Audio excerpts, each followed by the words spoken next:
Welcome back for our presentation on electricity. We will give the Mayor an opportunity to set the objectives and reasoning of the city regarding the issue of electricity, followed by our analyses, comment and concerns. As ratepayer, you need to take ownership of the information presented.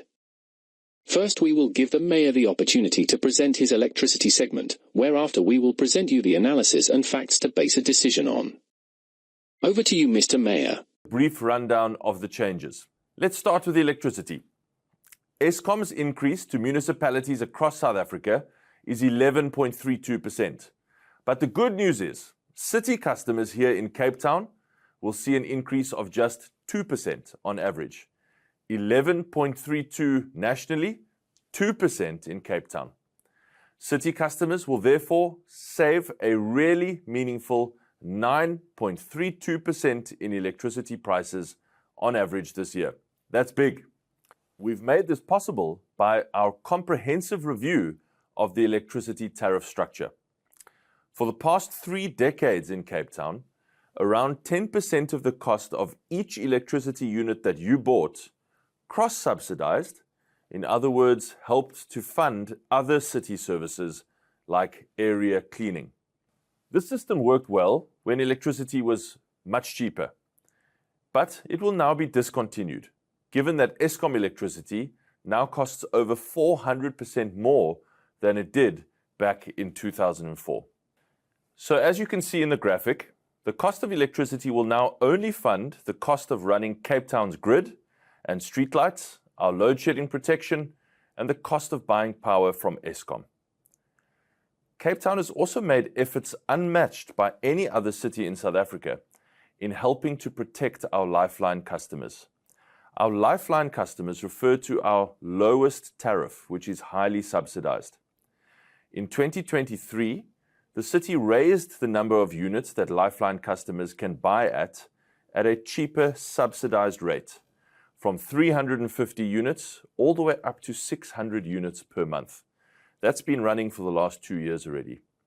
Thanks to those changes, Lifeline customers using 600 units a month will still pay roughly the same today and even next year as they did 3 years ago. So we've really helped our Lifeline customers and protected them. Customers also need to stay within the 450 unit monthly average over 12 months to remain on the Lifeline tariff. But that's not all we do. We also cast our net wider and make it as easy as possible to qualify for that subsidized Lifeline tariff, easier than anywhere else in the country. We have the highest property value qualifying threshold at 500,000 Rand, the highest monthly household income threshold at 7,500 Rand, and the best deal for pensioners and social grant recipients who qualify for Lifeline up to 22,000 Rand monthly income for pensioners. So that's electricity. The City of Cape Town has presented its draft 2025 to 2026 budget, and the claims around electricity tariffs need careful examination. We'll compare the city's plan with the facts from audited reports, ongoing legal disputes, and the impact on you, the ratepayer. The city's main message on electricity is a proposed average tariff increase of only 2% for city-supplied customers. They contrast this sharply with Eskom's national increase of 11%, framing it as a 9% saving for Cape Town residents. On the surface, this looks like welcome relief. But scratch beneath the surface, and serious questions emerge that were not disclosed in the city's presentation. What the official presentation failed to mention is the city's serious, ongoing dispute with the national energy regulator, NERSA. According to media reports and opposition statements, citing NERSA documents, the city has been accused of illegally overcharging residents for electricity in the past 2 financial years. It's alleged the city implemented increases significantly higher than NERSA legally approved, potentially creating an effective hike of nearly 20% last year, calculated on an already disputed base. For the 2022 to 2023 financial year, NERSA approved a 7.47% increase, while the city charged residents 9.6% too. 13% higher than the approved NERSA rate. And not stop there. For the 2023 to 2024 financial year, NERSA approved 15.1%, whilst the city charged residents 17.6%, 2.5% more than the NERSA approved rate. So from 2022 to 2024, the city overcharged residents 4.63% over and above NERSA approved rates. This matter is reportedly subject to unresolved high court applications launched by the city against NERSA, applications seemingly not widely announced to public. It's been alleged by opposition parties that ratepayers are footing the bill on these legal matters. This raises a fundamental question.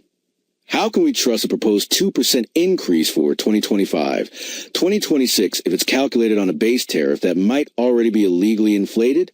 If the allegations are proven, the city could owe ratepayers hundreds of millions of rands in credits.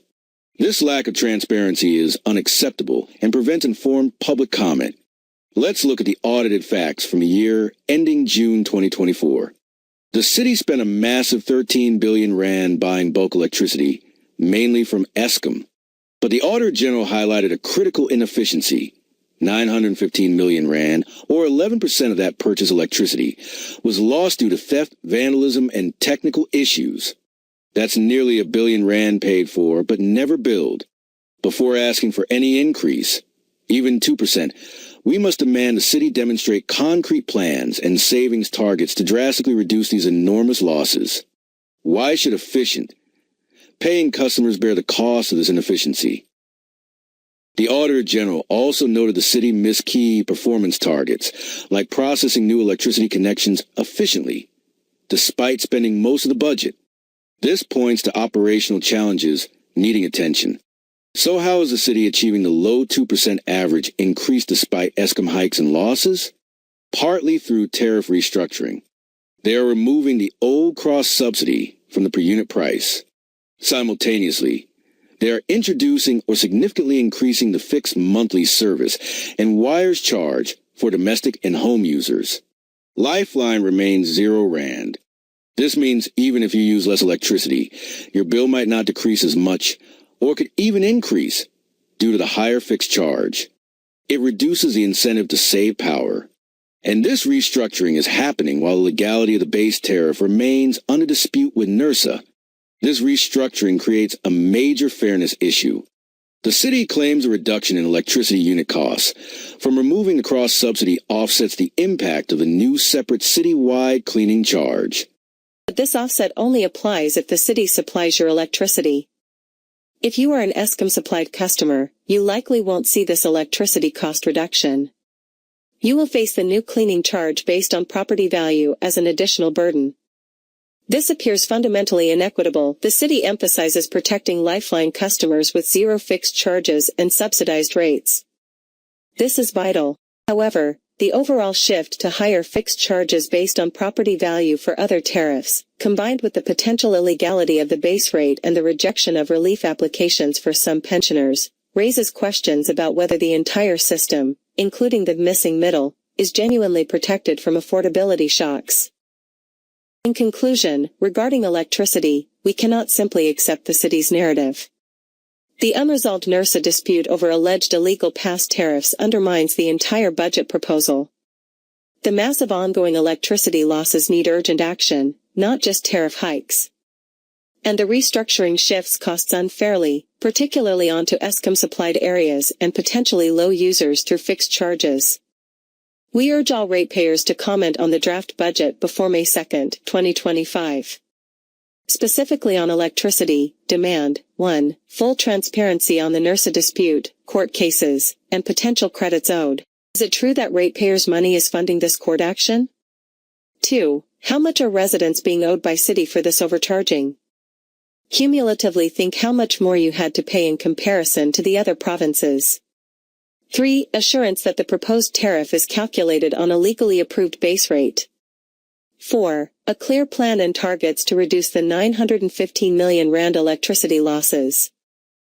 5. As per the mayor himself, electricity has gone up by 400%. Does it make financial sense that Lifeline customers pay for electricity at the rate 3 years ago? How is that equitable and fair? 6. A review of the fairness of the tariff restructuring, especially the fixed charges and the impact on ESCOM-supplied areas. Let's hold the city accountable for fair, legal, and efficient electricity services. Thank you for watching this segment on electricity. Join us for when we review water and sanitation.